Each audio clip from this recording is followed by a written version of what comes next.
In the heart of New York Harbor stands a figure known across the world. A towering woman made of copper, holding a torch that shines not just with fire, but with hope, the Statue of Liberty. For millions of immigrants, she was the first sight of America. For millions more, she is a symbol of freedom, justice, and the eternal human dream to rise above oppression. But the history of this monument is far bigger, deeper, and more surprising than most people know. This is not just the story of a statue. It is the story of revolutions, wars, artistry, politics, friendship, slavery, fundraising battles, near failures, and ultimate victory. This is the full 3,000-word journey through the history of the Statue of Liberty. Our story begins in France, not America. It is the year 1865. The American Civil War had just ended. Slavery in the United States had finally been abolished after centuries of suffering. The world watched as America entered a new chapter. At this moment, a French scholar, historian, and passionate supporter of American democracy, Édouard René de L'Orbelay, shared an idea that would one day become one of the greatest monuments in human history. L'Orbelay believed deeply in human freedom. He admired the United States for fighting a brutal war to end slavery. And he wanted France to honor America's journey toward equality. He told his friends, if a monument were to be built in America, it must be done by France, as a tribute to the shared love of liberty. Among the listeners was a young yet brilliant French sculptor, Frédéric Auguste Bartholdi. That conversation planted a seed in his heart. A seed that would grow into a vision so grand that it almost seemed impossible. But Bartholdi was not a man afraid of thinking big. Bartholdi began sketching the concept for a woman who would represent liberty itself. He imagined a robed figure, inspired by ancient Roman goddesses, strong but graceful. Her right hand would lift a torch high into the sky. Her left hand would hold a tablet with the date July 4, July 4, 1776, the day of American independence. But he added something extremely symbolic. At her feet, he placed broken chains, representing the defeat of tyranny and slavery. This was deliberate. The end of the Civil War, and the abolition of slavery were essential parts of the statue's message. The crown with 7 spikes represented the 7 continents of the world, because liberty was not just an American dream, but a human dream. Every part of the statue had deep meaning: torch equals enlightenment, robe equals law and justice, tablet equals independence, crown equals global freedom, broken chains equals end of oppression. This was not just a gift. It was a political message wrapped in copper. Bartholdi traveled to the United States in 1871. He wanted to find the perfect place for his creation. And the moment he saw the small island at the entrance of New York Harbor, known then as Bedloe's Island, he knew instantly, this is where she must stand. He later wrote, "Here, all ships arriving in the harbor will see her. She will welcome the people from all over the world."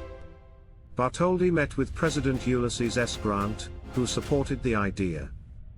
Slowly, the project gained momentum. But the scale was massive. Both France and the United States would need to work together, raise funds, and support the construction. The French took responsibility for building the statue.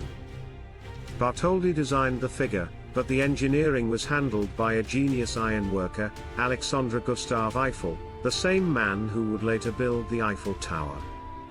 Eiffel created a metal skeleton strong enough to hold the giant copper sheets that would form the statue's skin. The engineering was revolutionary for its time. A flexible iron framework allowed the statue to withstand strong winds, storms, and temperature changes. Construction began in 1875. The process took nearly 9 years. Piece by piece, the statue rose, first the torch-bearing arm, then the head, then the torso, and finally the full body. In 1876, the completed right arm and torch were shipped to the United States and displayed in Philadelphia for fundraising. In 1878, the head was displayed in Paris to raise more money. Slowly, the world began to realize that something extraordinary was being built. But despite excitement, money ran out. France struggled. America struggled even more. The pedestal, the base on which the statue would stand, was America's responsibility. But donations were small. The government refused to pay. Politicians were uninterested. The project seemed doomed. Then came a hero, Joseph Pulitzer, a newspaper owner. Pulitzer launched an extraordinary campaign through his newspaper, the New York World. He made an appeal not to the rich, but to the ordinary American people. He wrote, "The statue is not a gift from France to the wealthy few. It is a gift to all the American people. Let each person give what they can, even if it is only 1 cent." Donations poured in from all over America. School children sent pennies. Immigrants sent nickels. Workers sent dimes. 120,000 people donated, many giving less than $1. The pedestal was finally completed. The Statue of Liberty became a monument built by the people, for the people. In 1885, the statue was completely disassembled into 350 individual pieces, packed into 214 crates, and shipped to New York aboard a French ship named Isère. When the ship arrived, thousands gathered to welcome it. Flags waved, bells rang, and newspapers declared, "Lady Liberty has reached her home." It took workers 4 months to reassemble the statue on Bedloe's Island. On October 28, 1886, President Grover Cleveland officially dedicated the Statue of Liberty. Thousands of people attended the ceremony.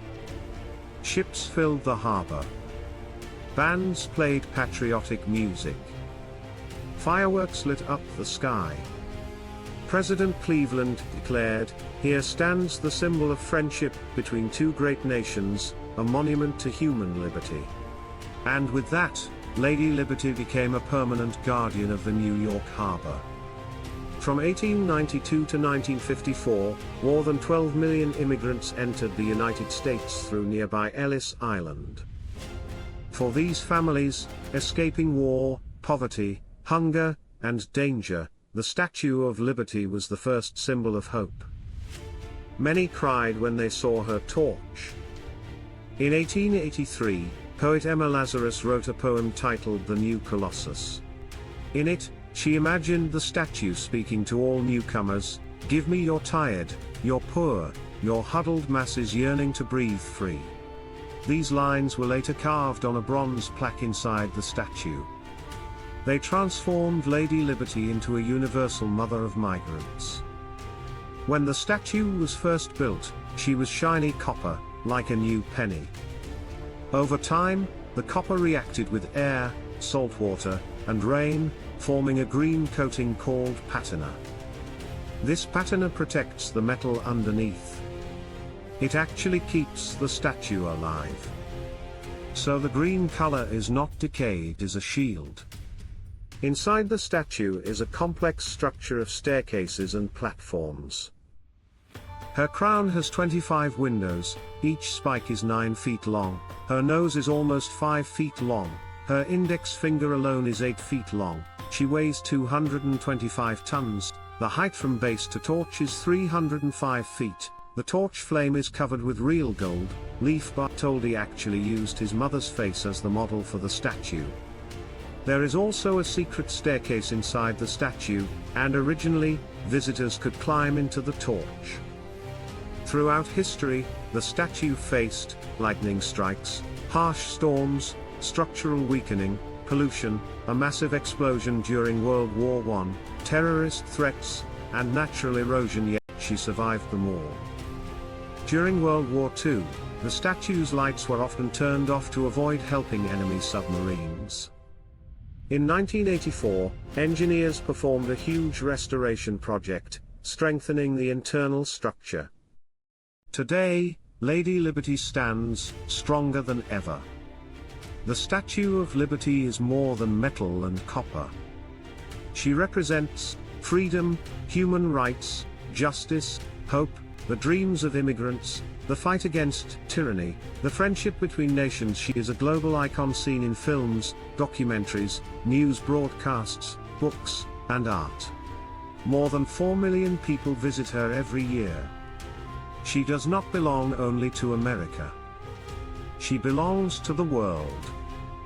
From a conversation in France, to a ship crossing the Atlantic, to the millions who looked at her with hope in their eyes, the Statue of Liberty remains a symbol that time cannot destroy. Her torch continues to shine, not only for America, but for every person who dreams of freedom. This was the complete history of the Statue of Liberty. Thank you for watching, and don't forget to like, share, and subscribe for more powerful historical stories.